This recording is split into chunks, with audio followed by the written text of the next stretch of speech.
Good afternoon, everybody. Welcome back to another episode of the Hockey Talk with TG podcast. I'm Ty Glenn. Hopefully you guys are having a great Thursday. To the people that's watching the Hockey Talk with TG podcast on YouTube, this will be audio only to you guys, so you'll hear me talking, but you won't see me talking. You'll hear me, but you won't be able to see me. I just wanted to make that announcement for the people that's watching the Hockey Talk with TG podcast on YouTube. So it's basically like all my other listeners for Spotify, Apple Podcasts, and iHeartRadio. You're now back in school, back in campus, back in the studio to do another episode of the Hockey Talk with TG podcast after a week and a half off due to the winter snowstorms, which hope everybody is staying safe. Hope everybody is staying safe. I know there's still some schools closing wherever you're at, but for some other schools, they're back to being open. So, yeah. So back in the studio after a week and a half off due to the winter snowstorms, and during those times, I was recording my podcast from at home and getting it out. But now we're back in the studio. Can't wait to get started with another episode of the Hockey Talk TG podcast. Of course, this will be the last day of the NHL game slate before the NHL Olympics. Tuesday, February the 10th, I will put out an episode of the Hockey Talk with TG podcast previewing the 2026 Olympics. So stay tuned for that. And other announcements, do me a favor. Hit that like, subscribe button if you are watching the Hockey Talk TG podcast on the YouTube channel, or in this case, listening. If you're listening on Spotify, Apple Podcasts, and iHeartRadio, make sure to give me a follow on there too. We're with you guys every Tuesday and Thursday now from 1 o'clock p.m. to 1:30 p.m. Central Time, and then 2 o'clock p.m. to 2:30 p.m. Eastern Time. So make sure to hit that follow button, hit that like button, hit that subscribe button, hit that notification bell button so you can stay up to date on the latest episodes of the Hockey Talk TG podcast and the latest hockey news going around the league. And one more announcement before we go ahead and get started to the NHL news for today. As you guys can tell, I kind of have a little bit of a sore throat. My voice isn't as good as it normally is whenever I do the Hockey Talk TG podcast. So it's kind of dry a little bit. So I'm trying not to yell too much. I'll try to still speak up so you guys can hear me, but I'll try not to yell and be that all into it too much as I normally am because of my voice and a little bit of a sore throat that I have. So if you haven't already noticed it already, just to let you guys know about that. But let's go ahead and get started into the NHL news for today. We'll start things off recapping the Boston Bruins and the Florida Panthers, two Atlantic Division rivals. There will be the Florida Panthers taking this one in the shootout against the Boston Bruins, 5-4 in the shootout. I almost said 6-5, just like the final score in the Stadium Series between the Bruins and Lightning. But the final score was 5-4. Panthers take it in the shootout. Brad Marchand scores the shootout game-winning goal against the Boston Bruins. As this was still the 2010s, that sentence wouldn't even sound right, considering Brad Marchand has played most of his entire career with the Boston Bruins and winning the Stanley Cup with them in 2011. So to me, seeing Brad Marchand on the Florida Panthers still does not sound right. And when I talk about Brad Marchand scoring against the Bruins, that does not even sound right. But it is what it is. It's not the 2010s anymore. It's 2026. And Brad Marchand had the deciding shootout game-winning goal in the fourth round of shootout in the Panthers' 5-4 shootout win over the Boston Bruins.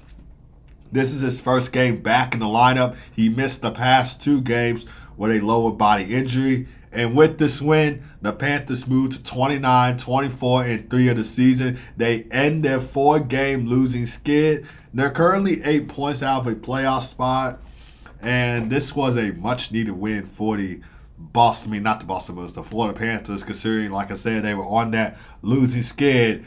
And they're chasing the Bruins in the wild card standings to get themselves back into a playoff spot. So much needed win for the two-time Cup champion Florida Panthers. And what a jersey matchup this was. I mean, the Florida Panthers wore their 2026 Winter Classic jerseys in this one against the Boston Bruins, who wore their 2026 Stadium Series jerseys. So, Stadium Series jerseys versus Winter Classic jersey in this matchup. And hopefully the NHL continues to do more and more color jersey themed matchups in the future as well. I think a lot of hockey fans like myself will be excited to see that. So, unreal jersey matchup in this one.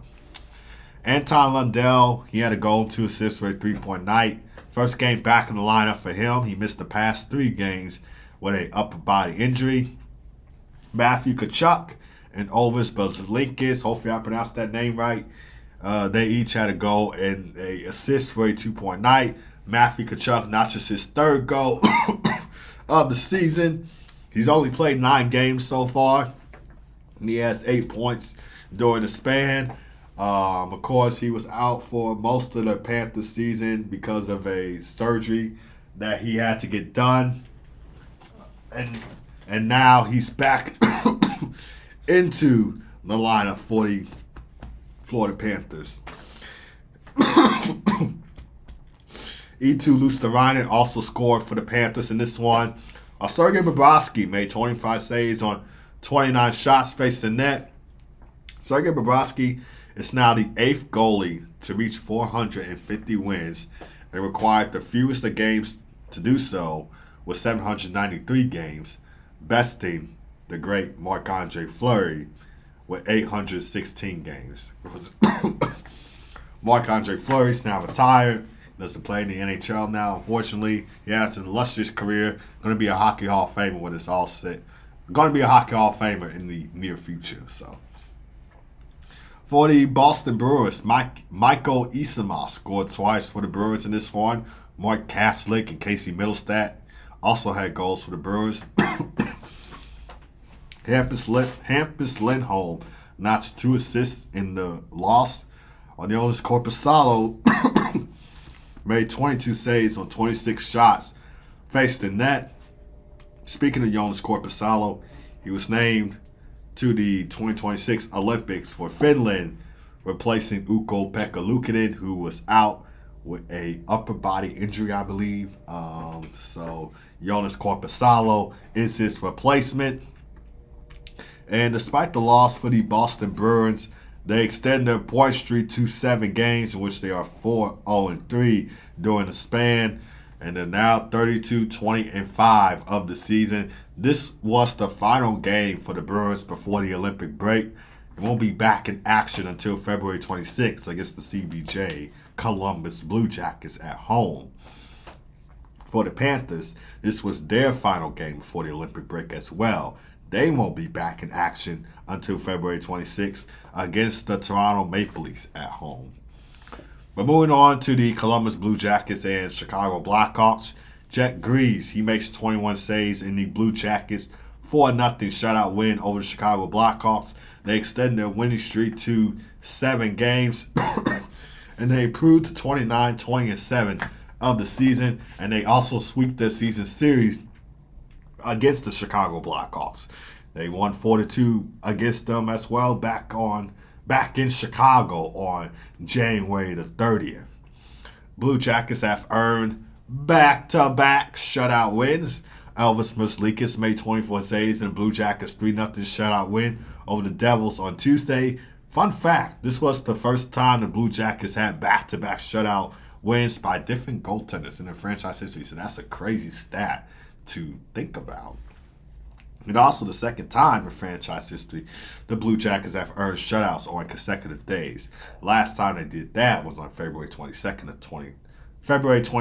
and February 23rd of 2019, in which that year they had that upset over the Tampa Bay Lightning in the 2019 Stanley Cup playoffs, swept them.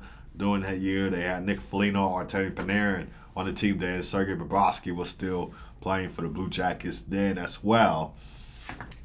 The Blue Jackets have won 11 of their last 12 games, and they're 10-1-0 since Rick Bowness was hired on January the 12th. He also had 3 shutouts since Vic Bonas took over as head coach for the Columbus Blue Jackets. And they're having a great 2026 so far. I mean, so far in the month of 2026, the Blue Jackets are 12-4-1. They were entering 2026 with a 17-16-6 record. So they were a little bit over 500 entering 2026. Now they're 12-4-1. Crazy to think about how the Blue Jackets were maybe not going to make the playoffs to possibly saying that, hey, the Blue Jackets might be itching their way into a wild card spot so far with this great run that they're having in 2026 and with Vic Bonas as their head coach. Moving on to the players who put up an impact in this game, besides Jet Grease, Zach Werenski, he had a goal to extend his point streak to 7 games, 20th goal of the season for him. He has 10 points during the span, 2 goals, 8 assists for 10 points during a 7-game point streak. Overall, though, he has 62 points in 52 games this season with a +8 rating, 20 goals, 42 assists for 62 points in 52 games played this season. Second among defensemen in point scoring. First is Edmonton Oilers defenseman Evan Bouchard with 63. And Werenski, he's looking like a Calder Trophy lock-in at this point. I mean, it wouldn't surprise me if he's one of the top 3 defensemen for the nominee for the did I say Calder Trophy? I meant Norris Trophy. I think I said Calder Trophy before. Excuse me. I meant Norris Trophy. I didn't mean Calder Trophy. But he's looking like a lock-in for the Norris Trophy, which, to those who don't know what that trophy is, that is given out to the best defenseman in the league for each season or so. Zach Werenski is looking like a lock-in for that Norris Trophy. So besides Quinn Hughes and Matthew Schaefer, I think I see Matthew Schaefer being a lock-in for the Norris Trophy as well, along with the Calder Trophy. But we'll just have to see how it will go at the end of the season. Ivan Provorov, Danton Heinen, and Sean Monahan also scored for the Blue Jackets. Charlie Coyle notched 2 assists in the win. He now has 17 points in his past 12 games, which included a hat trick in the Blue Jackets' 4-2 win against the Blackhawks in Chicago. 9 goals, 8 assists for 17 points in his past 12 games for Charlie Coyle. For the Blackhawks, Spencer Knight made 16 saves on 19 shots faced in net. And the Blackhawks have lost 6 of their past 7 games. I'm not even going to do the 6-7 trend because it is embarrassing to see the Blackhawks lose like this as a Blackhawks fan. 1-4-2 during the span, and they dropped to 22, 26, and 9 of the season.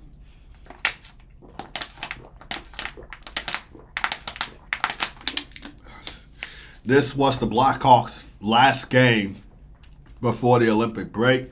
They won't be back in action until February 26th against the Nashville Predators for a Central Division showdown at Bridgestone Arena in Nashville, Tennessee. This was the Blue Jackets' last game before the Olympic break. They won't be back in action until February 26th against the Boston Bruins.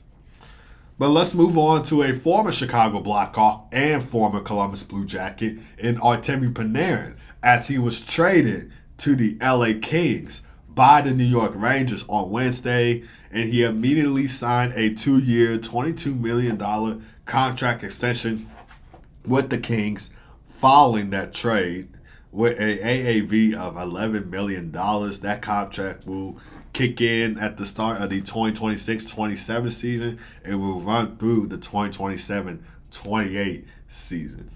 I'll be graduating college by then. But anyways, Artemi Panarin was in the final year of his $81.5 million contract deal. He signed with the Rangers on July 1st of 2019. And they returned for the New York Rangers, which was probably the dumbest return that I ever seen. I'm not the only one saying this. There's a lot of people that are saying that this return wasn't as good, especially if you're a Rangers fan. The Rangers received prospect Liam Greentree and a conditional third-round pick in the 2026 NHL Draft. And they also retained 50% of Artemi Panarin's salary for the season, lowering his cap hit for the LA Kings. If you're a Rangers fan, you're going to hate this trade. You hate it more than general hockey fans do. This trade was probably by far... Well, it was a good trade for LA. LA definitely won this trade for sure. But the Rangers have lost this trade.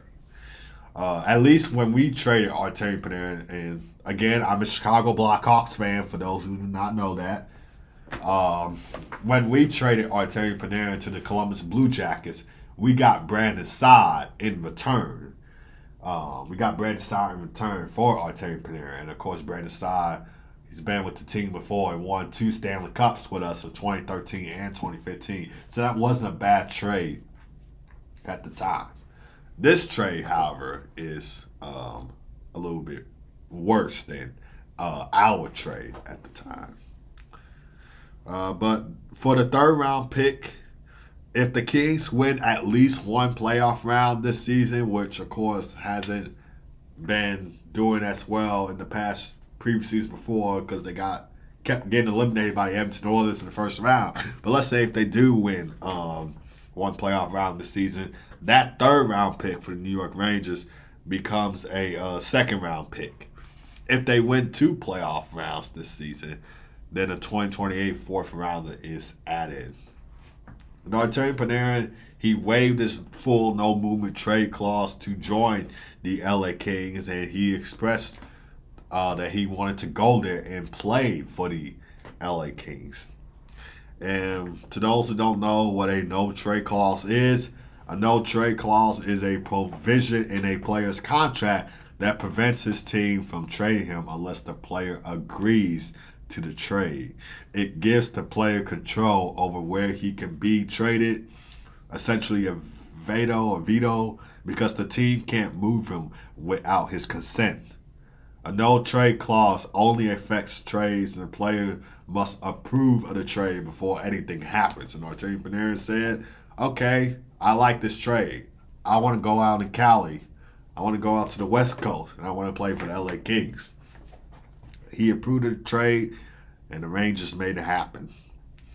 Before the trade, Artemi Panarin had 57 points in 52 games this season. I think he led the Rangers in scoring at one point. I could be wrong. But 19 goals, 38 assists, for 57 points in 52 games played this season for Artemi Panarin. He last played with the Rangers on January 26th against the Boston Bruins, which was a 4-3 overtime win for the Rangers against the Bruins at home.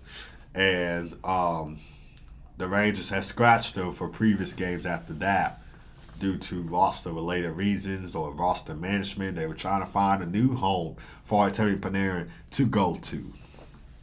Overall in his career, Artemi Panarin has 927 points in 804 games played with the Blackhawks, Blue Jackets, and Rangers. 321 goals, 606 assists for 927 points in 804 games played with the Blackhawks, Blue Jackets, and Rangers.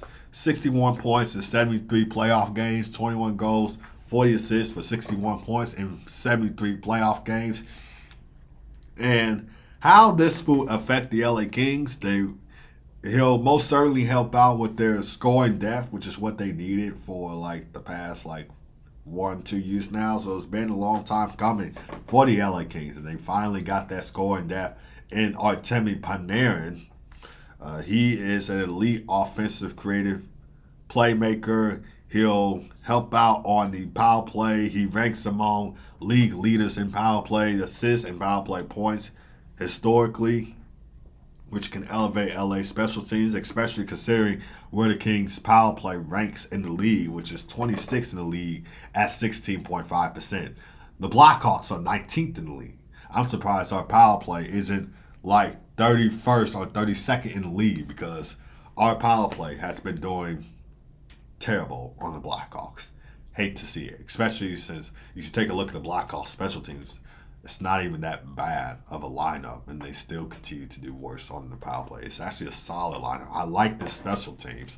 I really do. So I don't see why does the special teams keep continuing to doing worse each game. despite Connor Bedard having a power play goal against the Sharks on Monday, overall, though, continues to do worse.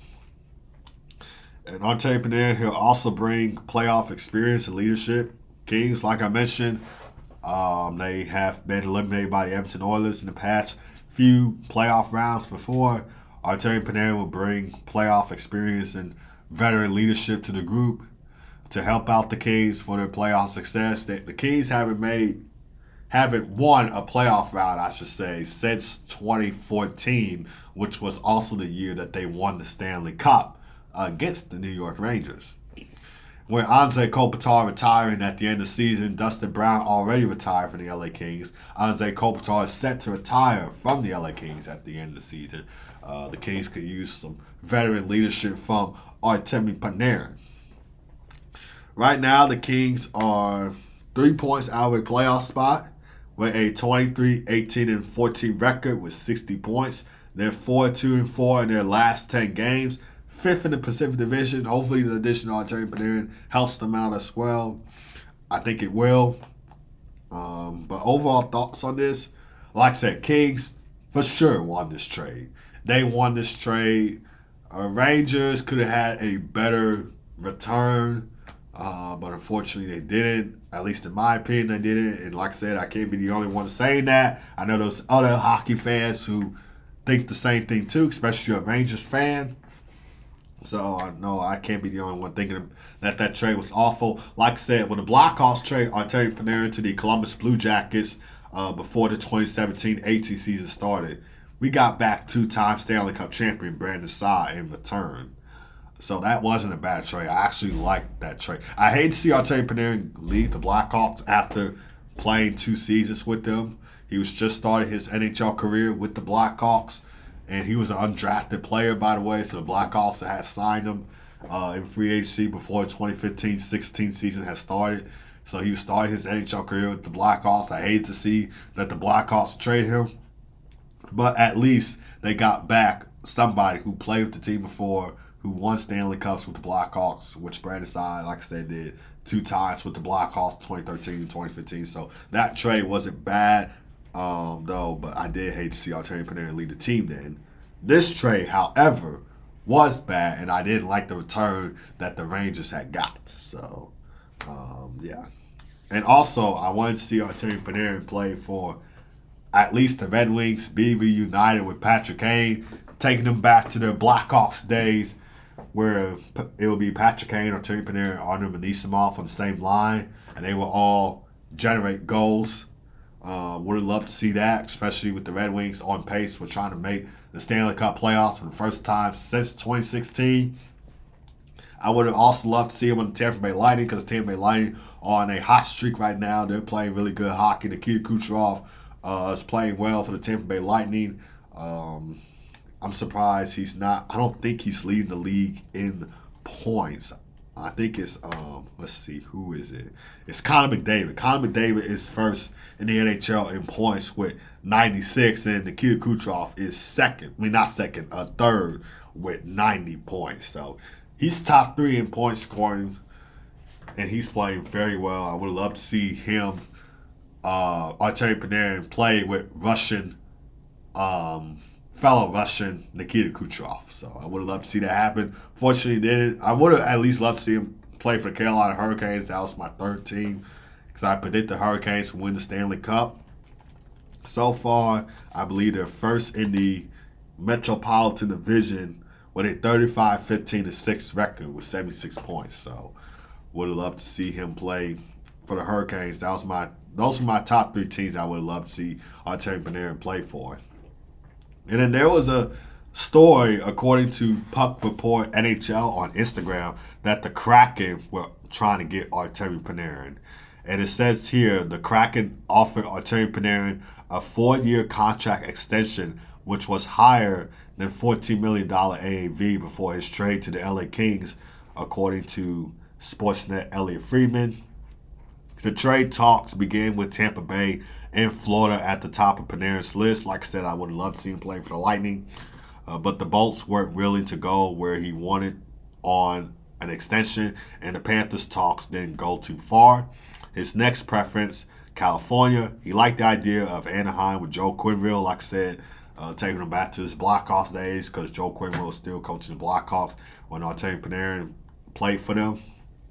He liked the idea of Anaheim with Joe Quenneville, but they didn't want an extension at his time and were out. San Jose looked into it, would have loved to see him play with Macklin celebrating Will Smith, especially since the Sharks were trying to get into the playoffs. But not sure how far those talks got either. That leaves Los Angeles. When word first got out he was available, they were in Evander Kane rumors and debating whether or not they should be giving up assets or anyone at all the way their season was going. They had to consider it, even though they felt their greatest need was a center. On Tuesday, the Kings and Panarin were discussing the contract at around $45 million total, and talks then fell apart. They were nervous about the terms, and his agent then contacted several teams to juice the bidding. Word on Tuesday night into Wednesday morning spread like wildfire that the agent indicated Panarin was going to the Hurricanes, a rumor that was denied. That was another team I would have loved to see him play for, by the way. But a rumor that was denied, and that some other team was willing to pay $60 million, 4-year, $50 million contract deal. The big suspect there was Seattle, who offered a 4-year extension with an AAV higher than Leon Draisaitl's, which is $14 million.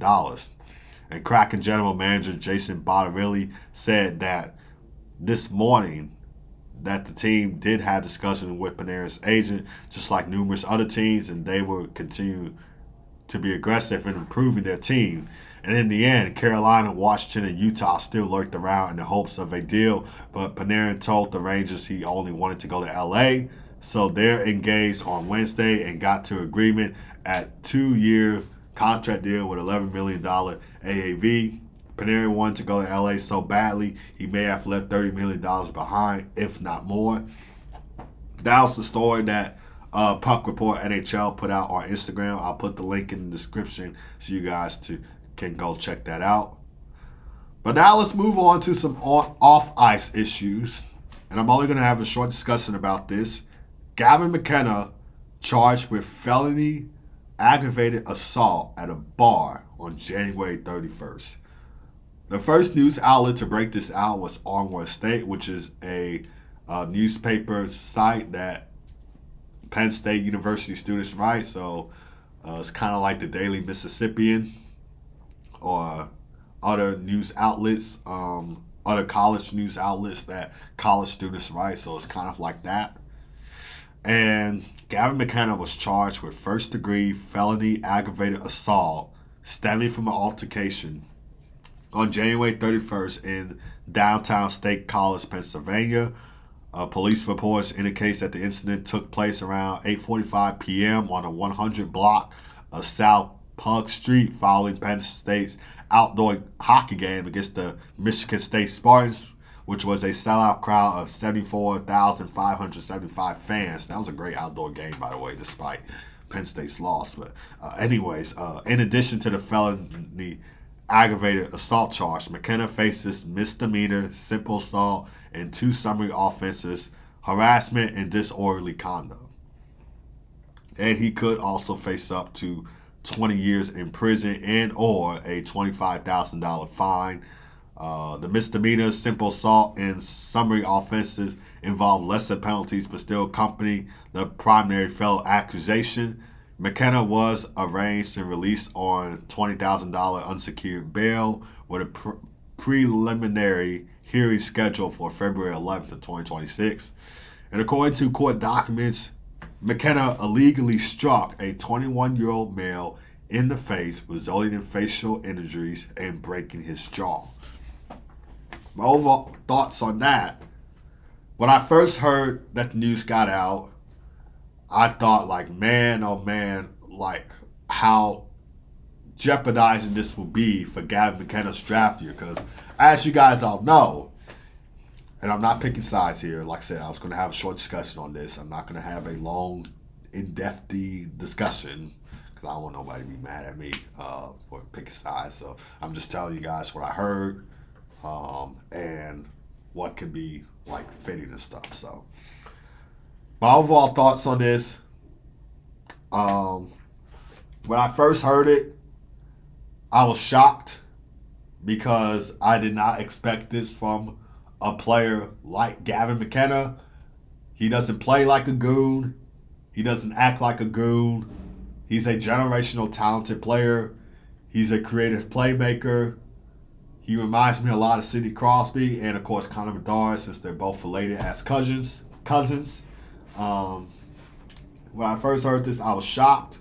I didn't know why this happened. But then there was the other rumor report saying that the person that Gavin McKenna had fought was insulting his mom, calling him names, in which, if that was the case, then I agree with Gavin McKenna to be doing that, because if you're going to talk about somebody's mom or if you're going to talk about somebody's family member, then then something like that does need to happen to them. Don't try and poke the bear is what they were saying. So I agree that something like that did happen because of that reason. Because of that reason, that probably need to happen. Because nobody's going to let you talk about somebody's family member that badly. And so, he got punched out because of that. So that was a rumor report that I saw. But overall, though, I was just kind of shocked about this. And like I said, hopefully he still be eligible for the 2026 NHL Draft. Praying that everything will be okay for Gavin McKenna. Hopefully this doesn't jeopardize his career. But we'll see how everything will go heading forward. Like I said, I was shocked about it when I first heard about it because I never seen Gavin McKenna play like a goon. He is playing great hockey at Penn State right now. He has 32 points in 24 games played with Penn State this season, 11 goals, 21 assists with 32 points in 24 games played. And he also played in the WHL with the Medicine Hat Tigers, in which he's had a productive career with them as well. So he is a generational talent. He's an unreal player to watch. He is a great player to watch. He'll probably be one of the great players in the NHL when it's all said and done. And he reminds me a lot like Sidney Crosby. A lot like Sidney Crosby. He has that leadership. He kind of plays like him almost. He's a generational talent, just like Sidney Crosby was going into his draft class year.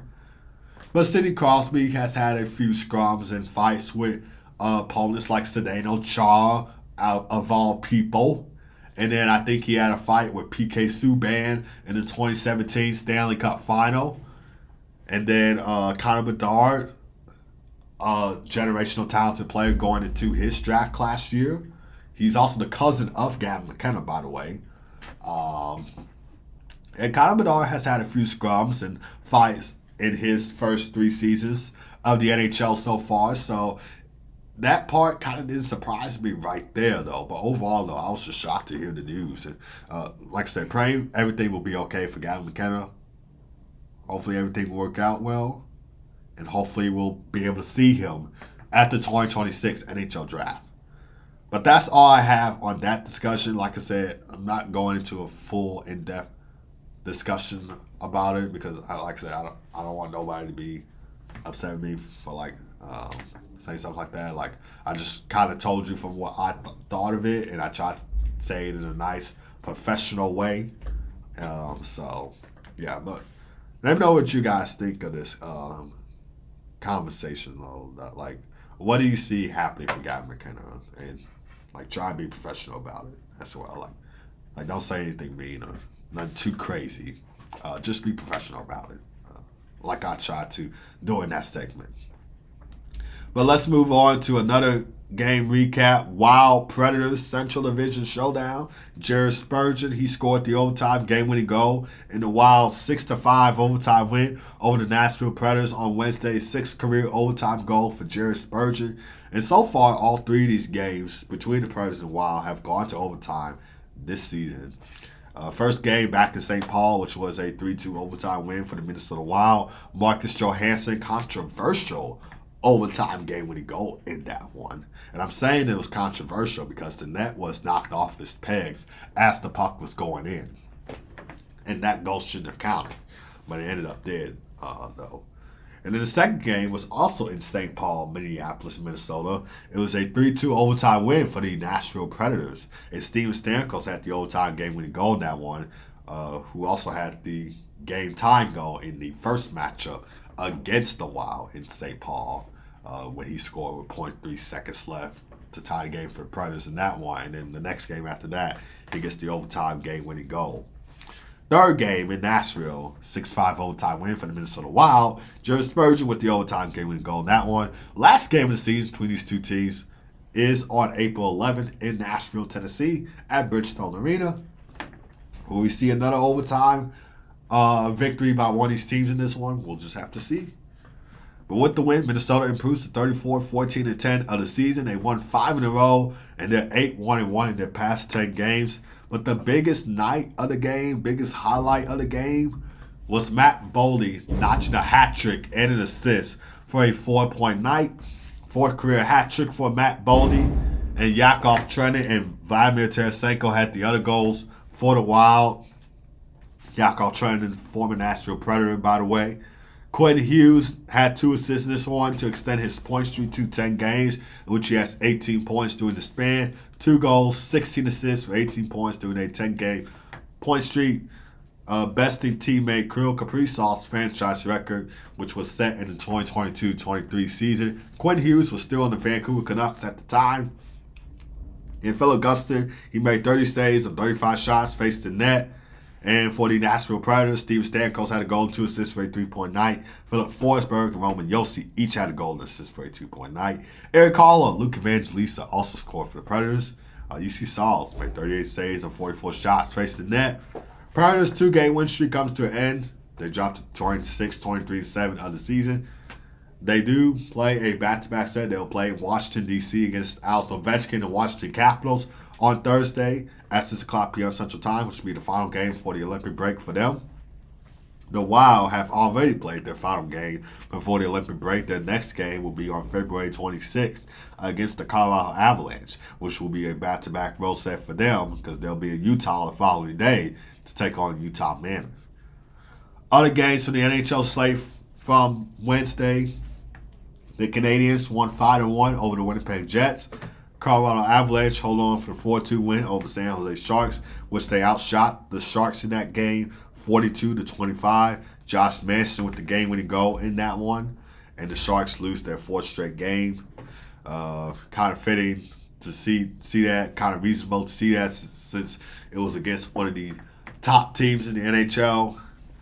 And then Utah Mammoth went 4-1 over the Detroit Red Wings. Dallas Stars hold off the St. Louis Blues for a 5-4 win, which the past 3 games have all been a tiebreaker from the Dallas Stars against the Blues. All been 1-goal wins. The Blues only taking 1 matchup against the Stars this season, which was a 3-1 win for the Blues over the Stars on October 18th. But the Stars overall have won 3 out of 4 season series against the Blues. The Flames hold off their longtime rivals, Edmonton Oilers, with a 4-3 win in Calgary. Golden Knights take down the Canucks 5-2 at home. Kraken win 4-2 against the LA Kings. Shane Wright with a 2-goal performance in that one. NHL games on the slate for today. There's only 7 NHL games on the slate for today, starting with the Pittsburgh Penguins taking on the Buffalo Sabres at 6 o'clock p.m. Central Time, followed by Matthew Schaefer and the New York Islanders taking on Jack Hughes and the New Jersey Devils at 6 o'clock p.m. Central Time. Should be a good Metropolitan Division showdown. And then we got another Metro Division showdown between the Carolina Hurricanes and New York Rangers at 6 o'clock p.m. Central Time. Then we got the Ottawa Senators taking on the Philadelphia Flyers at 6 o'clock p.m. Central Time. And then we got the Nashville Predators taking on the Washington Capitals at 6 o'clock p.m. Central Time. Like I said, Predators are playing a back-to-back set coming off of a home loss in overtime to the Minnesota Wild 6-5. Look to get back in the win column and close out this game with a win before the Olympic break.